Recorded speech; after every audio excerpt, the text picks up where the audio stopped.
See the perio here? These teeth are begging to be brought back to the bone. Yeah. Right? Và mấy cái răng cửa dưới thì chúng ta thấy là cái chân răng ấy nó bị cụt lở. And this is not due to poor hygiene, this is poor orthodontics. Thì cái vấn đề mà tụt lợi này nó không phải là do cái vệ sinh răng miệng kém, mà cái này nó là do nha sĩ kém. So you can look at the gentleman who did that, and it's not me, has used this significantly super big wire. Probably this tooth was a bit high, so when he put the wire, like he didn't use the spring, so then he can't do the occlusal plane. Yeah. And this is very, very hard to bring back. Thì chúng ta nhìn thấy mấy cái chỗ mà bẻ dây kia, chắc là mục tiêu của bác sĩ là muốn là làm phẳng cái mặt phẳng cắn, chính vì thế mà mới bẻ các cái step như vậy. So when you have a case like this, you need to ask yourself. The best thing I told the lady, and she didn't come back, and that was fine. I was happy actually. Is we take everything out. Have a nice Như vậy thì cái vấn đề chúng ta sẽ làm gì với bệnh nhân như thế này? Thì cái đầu tiên đó là chúng ta tháo toàn bộ dây ra. Then we take the premolars and then we do it again. Sau đó thì là chúng ta sẽ nhổ răng bốn và chúng ta làm lại cái đầu. Okay? So what I'm trying to tell you is, don't get me wrong, I think non-extraction straight wire orthodontics works. It just doesn't work for everything. Như vậy thì cái mà tôi muốn nói đó là cái mắc cài với lại cái kỹ thuật dây thẳng thì nó có hiệu quả không thì nó có, nhưng mà nó không phải là nó có hiệu quả với tất cả mọi người. So tomorrow we'll talk about the IPR a bit more, but it's a very efficient method, and the problem is it's very dependent on tooth size and shape. Yeah. So. Cái phương pháp thứ hai đó là chúng ta dùng cái để chúng ta mài chỉnh cái kẽ răng, nó gọi là IPR. Thì ngày mai thì cũng sẽ nói thêm về vấn đề này, nhưng có một cái vấn đề đó là cái IPR này mặc dù là nó là một cái phương pháp tốt, nhưng mà nó có giới hạn của nó, đó là nó liên quan đến cái hình thể của các cái răng. So this patient is interesting. Ở đây là một cái ca thú vị. I think she has a good face.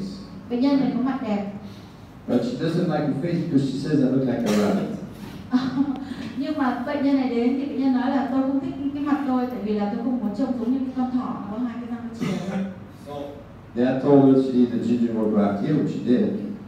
Okay, and then bệnh nhân này đã được ghép lợi. And then the other orthodontist had told her that she needed to have 4 premolar extractions.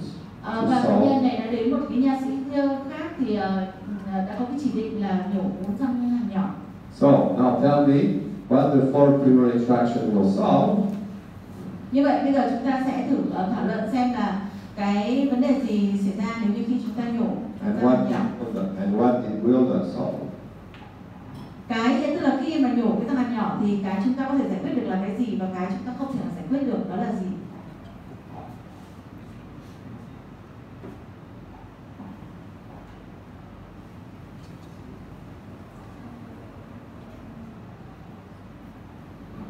What's a chief complaint?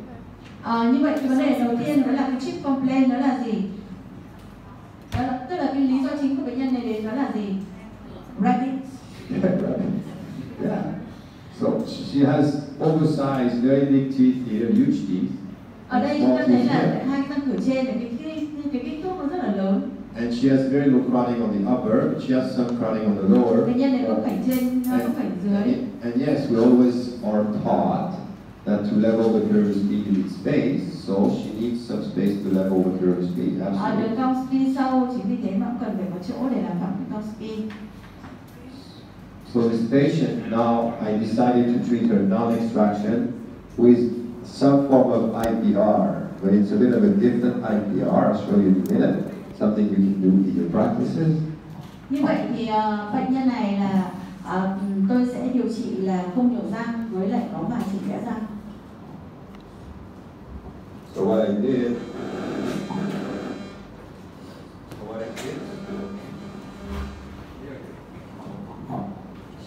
did is I actually reshaped the teeth right here.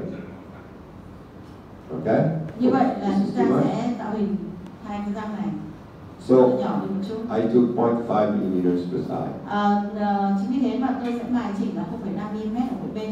And then the rest was 0.2 to 0.3 of IPR until I could get the teeth aligned. And that's what she looks like. She's not really finished, but if you look at chúng ta thấy là cái trường hợp này là vẫn chưa kết thúc, nhưng mà bây giờ đang trong quá trình điều trị thì bệnh nhân trông như thế này. I'll show it to you better. Keep that. I'll make a slide. Won't be long. Maybe 2 minutes. So that's something you have to understand is, especially with patients, you have to address the chief complaints really nicely, otherwise they will never walk out of your office, they will drive you crazy. Okay?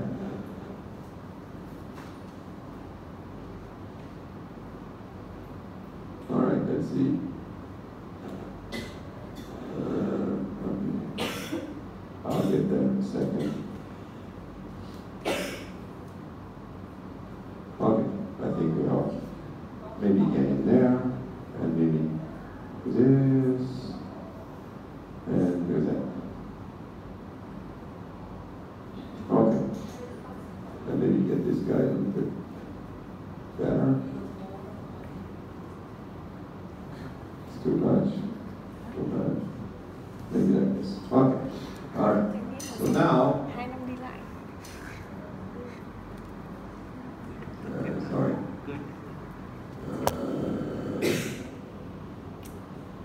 Oh, it's so slow. Whatever. Okay? So that's the idea. The idea is now to reshape the teeth, but if I only do she was treated with Invisalign, by the way, that's beside the point. If I only put a straight wire, what will happen? Như vậy thì chúng ta thấy là đây là cái hình ảnh của bệnh nhân đang trong cái quá trình điều trị thì đã thấy là rất là đẹp rồi. Thế vậy thì bây giờ thì đặt ra câu hỏi là chuyện gì xảy ra nếu như ngay từ lúc đầu tiên chúng ta đi cái dây thẳng?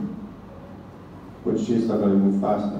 Thì cái răng nào sẽ dịch chuyển nhanh hơn? This guy. So you're going to have a broad arch, and very nice. Instead, if you reshape the teeth and you get them back into the arch, then she doesn't look like a rabbit anymore. Yeah. Nếu như trong trường hợp mà chúng ta không có bài chỉnh cái kẽ răng gì cả mà chúng ta đi cái dây thẳng thì các cái răng mà nó sẽ đi nhiều hơn đó là các răng ở phía sau của hai cái răng cửa ở giữa. Chính vì thế mà chúng ta sẽ không cải thiện được cái tình trạng cái răng thỏ này nhiều. Chính vì thế mà trường hợp này chúng ta sẽ phải tạo chỗ bằng cách là chúng ta mài chỉnh cái kẽ răng trước, xong sau đó chúng ta sẽ sắp đều răng.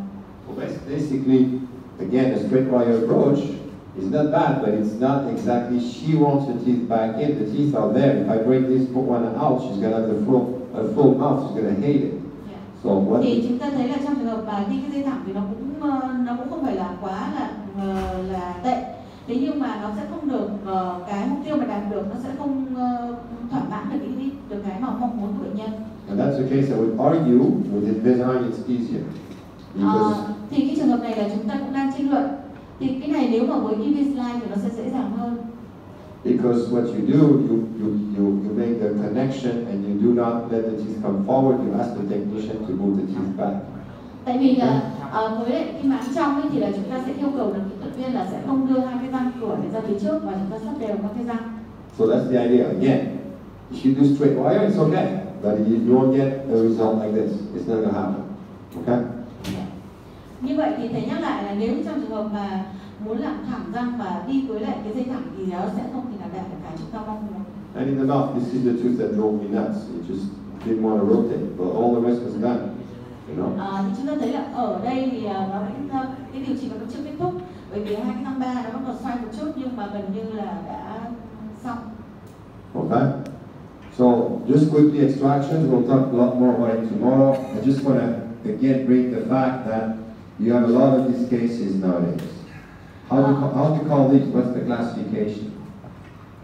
Cái vấn đề nữa là chúng ta nói đến cái nhổ răng thì cái nhổ răng này chúng ta sẽ nói nhiều hơn trong cái buổi sau. Thì cái trường hợp mà cần phải nhổ răng này chúng ta gặp rất là nhiều. What are they? Class 2, class 3, class 1? Bây giờ thì hỏi là cái cấp bán của bệnh nhân là cấp bán loại mấy?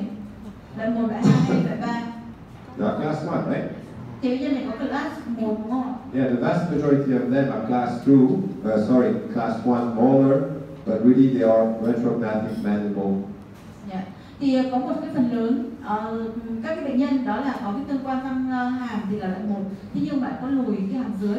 So we call them posterior crowding because the whole lower arch has drifted forward. And that's why you have this. That's why you have this look where the canines are buckled instead mistakes. The good teeth are actually, and they're not the good teeth, they're actually in the AP position, the good teeth are the lower incisors. Thế chính vì thế mà ở cái trường hợp này thì chúng ta gọi là cái khớp khểnh ở phía sau, và cái răng mà nó đúng ở vị trí nó chính là cái răng ở phía trước. Vì là nó khớp khểnh cho nên là chúng ta nhìn thấy là cái răng ba nó bị ngả ra phía trước. So again, what you need to do is intrude these lower incisors, but not put a straight wire to basically bring these teeth forward, because that's not what the patient needs.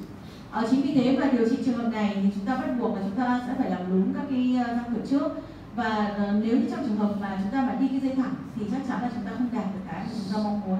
So tomorrow we'll look at all mass retraction, which is taking the front 6 teeth all at once, or canine retraction followed by incisor retraction. Tomorrow, okay? Thế thì ngày mai khi mà nói về nhổ răng thì sẽ nói nhiều hơn về khi mà nhổ răng thì chúng ta sẽ kéo cả khối ra phía sau, hay là chúng ta kéo răng nanh trước, sau đó kéo bốn răng cửa sau. So that's what I said. So many times you have a contraindication to align the interior teeth first. You want to get the lower incisor either procline, there is crowding, the abnormal lysis, a deep bite. What you need to do first is to get the canines in the right position, I mean at least somewhat in the right position. Như vậy thì chúng ta phải nhớ là cái chống chỉ định là chúng ta sẽ làm đều và sắp thẳng các cái răng trước, xong sau đó thì chúng ta mới kéo cả khối răng trong những trường hợp mà nhất là các cái răng cửa nó bị ngả, thứ hai là khớp khểnh, thứ ba nữa là cái răng hàm nó kích thước bình thường, và thứ tư là có khớp cắn sâu. Because you can do it, but you're going to work a lot harder. You're going to bring all these teeth forward first, then you may have some gingival recessions, and then you're going to bring everything back again. Tại vì nếu mà chúng ta mà không tuân thủ cái đó mà chúng ta vẫn cứ làm thì chúng ta sẽ gây ra cái hiện tượng đó là chúng ta làm ngửa cái răng ra phía trước, và đến lúc sau chúng ta lại mất thời gian chúng ta kéo nó. That's one case I'm showing you, but we'll move on to the lower. So that's one case we just did the canines first, and then we'll align the incisors. But that's okay. That's not a great interesting, but that's the case. It's an old picture. Thì đây là hình ảnh của bệnh nhân trước và sau, và bệnh nhân này đã được nhổ bớt răng và sau đó thì kéo răng, sau đó thì kéo các cái răng cửa ra sau. So this case was treated with first you take the canines back, okay, and then eventually when you're back enough, you will take the incisors and then you take the 6 teeth together. Và khi mà kéo cái răng số 3 ra từ sau nó vừa đủ, nó tạo cái chỗ nó vừa đủ thì lúc này kéo tất cả 6 các cái răng ra phía sau. So that's the idea. So what do you want to do with this one? Thế còn trường hợp này thì làm thế nào? That's a big debate in orthodontics right now. Is the lower incisors being proclined by wires or by Invisalign? Nếu như trong trường hợp mà chúng ta dùng dùng kỹ thuật dây thẳng thì chúng ta sẽ bị răng nó ngả ra phía trước, và nếu như mà chúng ta dùng cái bắn trong mà chúng ta lại cũng theo cái kỹ thuật giống như của dây thẳng thì nó cũng sẽ làm ngả răng ra phía trước. So what can you do? Let's assume that's a good tooth. I think I have it here. That's Như the vậy good tooth. thì là chúng ta phải xem là cái vị trí răng nào đã là tốt. Thì ở đây thì tôi giả sử rằng là các cái răng cửa này đã nằm ở vị trí tốt. So what do you là do? như vậy. Vậy thì chúng ta sẽ làm gì ạ? Maybe not. So what's the idea? Vậy thì đấy thầy đang hỏi là lớp chúng ta đưa ra cái ý kiến trong trường hợp này thì chúng ta sẽ làm thế nào? Extract for and distalize the canine first. Yeah, that's the idea. But the problem, so what you need to do basically is align this arch with, if you take the occlusogram, and let's assume again the midline is on, okay? Yes. So you need to make this straighter. I mean, that you can do that later. So these two teeth are cool. So the midline is on, so that's your point of origin, right? If the molars are class 1, you may not want to move them, I don't know, okay? Or you may, it depends. Yeah. So you have one way is to put a wire and align everything, which is not a good idea. Okay, that's one way. It will align. If you put a wire, I'm telling you, it will align. Okay, but the incisors are going to come right to here. Okay? In some very, very small proportion of cases, it's a good idea when the incisors are very, very retrofine and you want to bring them forward. Thế thì thầy nói rằng là những cái trường hợp như thế này thì là chúng ta sẽ phải làm như là chúng ta vừa nói, đó là chúng ta nhổ bớt răng, sau đó chúng ta kéo răng ba trước, sau đó chúng ta đi dây vào tất cả các cái răng.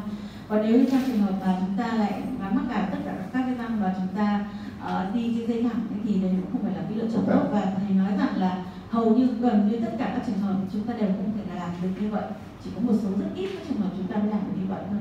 So in module 5, I'll show you. Sometimes now I will take the whole, if the amount of crowding is less than that, and I can go 2-3 millimeters, I will take the whole lower arch back. Yeah. Okay. Như vậy thì thầy nói lại là cái cách thầy làm đó là sẽ phải nhổ răng bớt răng xong rồi kéo răng 3 sang phía sau trước, và thầy giả sử là cái vị trí của cái răng 6 này nó đã đúng vị trí và không có dịch ra trước và dịch ra sau nữa. And in a case like this, you can either take a 5 or a 4, it's up to you. Những trường hợp như này chúng ta có thể nhổ răng 4 hoặc răng 5, cái đấy là tùy thuộc. Then it's canine retraction mechanics, which is unilateral, okay, on both sides, all right? And then as soon as you can get a good alignment of the canine, you can go straight wire and finish the case. Và một khi là các cái răng nó tương đối thẳng, lúc này chúng ta sẽ đi cái kỹ thuật bên thẳng. Sorry. All right, so that's a bad idea. Đấy, thì đây là cái mà thầy minh họa. You retract your canines into the space. Đó là khi chúng ta kéo cái răng nanh ra phía sau và các cái răng nó gần như sắp thẳng, lúc này chúng ta mới đi dây thẳng vào. So you can use anything you want for the canine retraction. You can use closing loops, you can use coil springs, you can use many things. They all have advantages and disadvantages. Để kéo cái răng 3 ra sau thì có nhiều phương pháp. Chúng ta có thể là dùng dây thẳng, chúng ta có thể dùng loop, chúng ta có thể dùng rất nhiều các phương pháp. Nhưng mà mỗi một phương pháp đều có cái ưu và cái nhược riêng. When you think at the moment in your own practices, okay, what is the average age? What is the most common patient that you are seeing? Yeah. Thì thầy muốn hỏi là ở trong cái thực hành và hàng ngày ấy, thì là các cái bệnh nhân mà đến với chúng ta thì thường là cái tuổi trung bình là bao nhiêu? Khi mà bệnh nhân đến ấy, thì thường là nó là bao nhiêu tuổi? I've seen 7-year-old, the 12-year-old, the 18-year-old, the 25-year-old. From 20 to 30. 20 to 30. As orthodontics matures in Vietnam, Yeah. that age is going to come down. My average age of my new patient in my office is 9. Thì thầy nói là nếu mà như thế thì là cái nhóm bệnh nhân ấy nó cũng đã là trưởng thành rồi. Thế còn như là ở chỗ thầy thì thường là bệnh nhân nó khoảng 9 tuổi. Okay, so what that means? Oh, sorry, now I can go. All right, sure. So what that means when we're looking at the patient here with all of the crowding and the canines blocked out, you're seeing that patient come into your office now. Maybe in 10 years, 15 years, you are going to see that patient when they are only 9. Then you have to think, what am I going to do with that patient? Am I going to leave them alone and not do anything with that? Because you can tell how severe that crowding is. Như vậy thì thầy mới nói là khi mà chúng ta gặp cái nhóm bệnh nhân mà nó đã trưởng thành như thế, vậy thì bây giờ chúng ta sẽ phải nghĩ xem là thế thì nếu như khi mà chúng ta gặp bệnh nhân nó trẻ hơn, ví dụ như là nó khoảng 9-10 tuổi chẳng hạn, thì chúng ta sẽ phải, mà lại có một cái tình cảnh nó tương tự như vậy, vậy thì chúng ta sẽ phải nghĩ xem là chúng ta sẽ làm cái gì cho bệnh nhân để mà nó tránh những cái mà nó xảy ra khi mà nó trưởng thành. So, patient is 9 years old and they walk into your office with this degree of crowding, but you have primary teeth. Yeah. What are you going to do? Thì là cứ giả sử rằng là bệnh nhân này đến với chúng ta ở cái tuổi còn rất nhỏ và ở phía sau nó vẫn còn cái răng sữa và nó có cái tình cảnh khớp vảy như này, vậy thì chúng ta sẽ làm gì? Reserve e-space first. Is preserving the e-space, given this degree of crowding, is preserving the e-space going to get you out of this amount of crowding when we know that this incisive position is basically the good incisive position? Mà ở đây là chúng ta thấy là vị trí của cái răng cửa là đã tốt rồi. So do you mean that cesarean extraction? That's what I want people to think about, is that we've got multiple different ways of dealing with this. Yes. Thì thầy nói là đấy, nếu như trong tình cảnh như vậy mà cứ giả sử là các cái răng cửa nó đã tốt rồi, vậy thì làm thế nào để chúng ta tránh là nó sẽ cái sai lệch khớp cắn của bệnh nhân đấy nó sẽ nặng nề khi mà bệnh nhân đã trưởng thành. Vậy thì có một cái ý kiến đó là chúng ta phải giữ lại cái khoảng e-space, tức là chúng ta phải tận dụng cái khoảng e-space. Nhưng mà nếu như trong trường hợp mà nó không phải ít thì ok, còn nếu nó không phải nhiều như thế này thì cũng không được. Và lúc này thầy đang nói là chúng ta có nghĩ tới cái trường hợp mà nhổ răng có hướng dẫn hay không? Tại vì lần nào chúng ta cũng phải nhổ răng. You're going to see this occurring. The patient has already lost 1 or 2 E's because of caries. Yeah. Okay, so you go, can I preserve the E space? space to preserve. Yeah. Tại vì là khi mà bệnh nhân đến thì cũng có một số các cái bệnh nhân là lúc nào nó có bị sâu răng, cho nên là cái khoảng mà e-space là nó đã mất rồi và chúng ta chẳng có cái gì để mà chúng ta giữ được. And I don't see how often do you see this degree of crowding. It's not all that often for us, but it used to be a lot more frequent. Yeah. Before they were working hard to keep baby teeth. Thì là thầy nói là ở phòng khám của thầy thì nó thì cũng không phải luôn luôn là gặp, nhưng mà một tỷ lệ rất là lớn là thầy gặp với cái tình cảnh như thế này. So certainly serial extraction can be a consideration in terms of greatly reducing the amount of orthodontic work that is needed. Yes. Chính vì vậy mà khi mà bệnh nhân đến với chúng ta, khi mà ở cái lứa tuổi nhỏ thì chúng ta phải cân nhắc tới cái là nhổ răng có hướng dẫn. Bởi vì khi mà nhổ răng có hướng dẫn như vậy thì là nó sẽ làm giảm cái gánh nặng về sau này khi mà chúng ta điều trị chỉnh nha.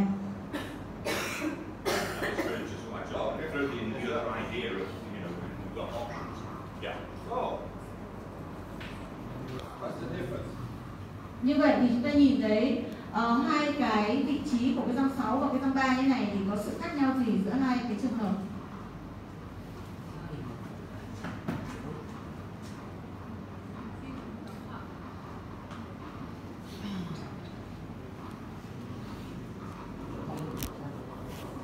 So this is a molar, obviously. You've taken one or two premolars, doesn't matter. Okay? And this guy. So what is the difference? Như vậy chúng ta xem sự khác nhau gì giữa hai tình huống lâm sàng trên. Which one is easier to work with? Cái trường hợp nào thì là easy hơn? Left side, right, right.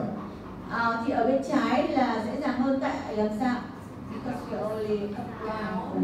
Yeah. So you cannot again, when you see the case like this gives you only a piece of the information. Yeah. Okay. Thì nó cái trường hợp đó nó giống như cái trường hợp như thế này nè. So if you then you look at the case and the case looks like this, then becomes what the movement. We'll talk about rotation and translation combination, but let's call it a control tipping. So how can you do control tipping on this one easily without very complicated mechanics? Làm sao để chúng ta có một cái nghiêng răng có kiểm soát ở cái trường hợp này?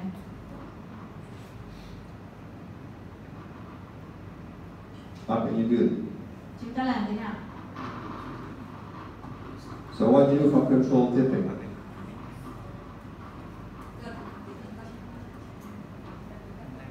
What is needed? Oh, it doesn't write pretty well. It's amazing. So what's the deal?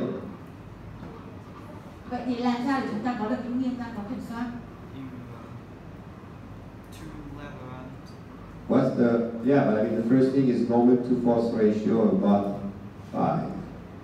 Thì cái đầu tiên đó là chúng ta muốn làm sao là cái moment trên lực phải là bằng 5, khoảng 5. So if this, let's say 9, which is true, okay, and you want to control tip it, if you just take a wire and you pull here, what's going to happen? Nếu như chúng ta mà đặt dây và chúng ta kéo chun từ cái vị trí mắc cài này ra sau thì chuyện gì nó sẽ xảy ra?